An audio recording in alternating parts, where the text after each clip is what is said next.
আসসালামু আলাইকুম। আমি ডাক্তার মোহাম্মদ শাফায়েত হোসেন প্রামাণিক, কিডনি রোগ, ডায়ালাইসিস ও মেডিসিন বিশেষজ্ঞ। আমি কর্মরত আছি রাজশাহী মেডিকেল কলেজ হাসপাতালে। আমি নিয়মিত চেম্বার করছি রাজশাহী পপুলার ডায়াগনস্টিক সেন্টারে, ৮ম তলা, রুম নম্বর ৮০৬।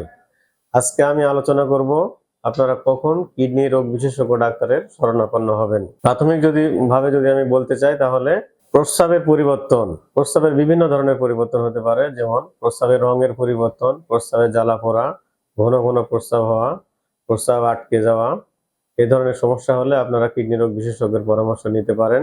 এছাড়া প্রোস্টেট জনিত সমস্যা এবং কিডনিতে পাথর, বিশেষ করে যাদের বারবার কিডনিতে পাথর হয়, এটার জন্য অবশ্যই কিডনি রোগ বিশেষজ্ঞের পরামর্শ নিতে হবে।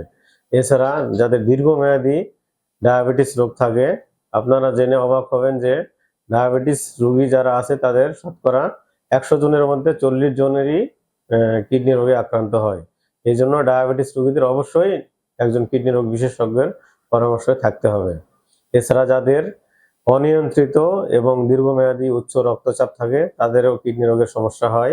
এছাড়া নেফ্রাইটিস নামে এক ধরনের রোগ আছে, যেখানে প্রস্রাবের সাথে রক্ত যায় এবং প্রস্রাবের সাথে প্রোটিন যায় বা প্রস্রাব ঘোলা ঘোলা হয়, সেক্ষেত্রেও কিডনি রোগ বিশেষজ্ঞের অবশ্যই পরামর্শ নিতে হবে।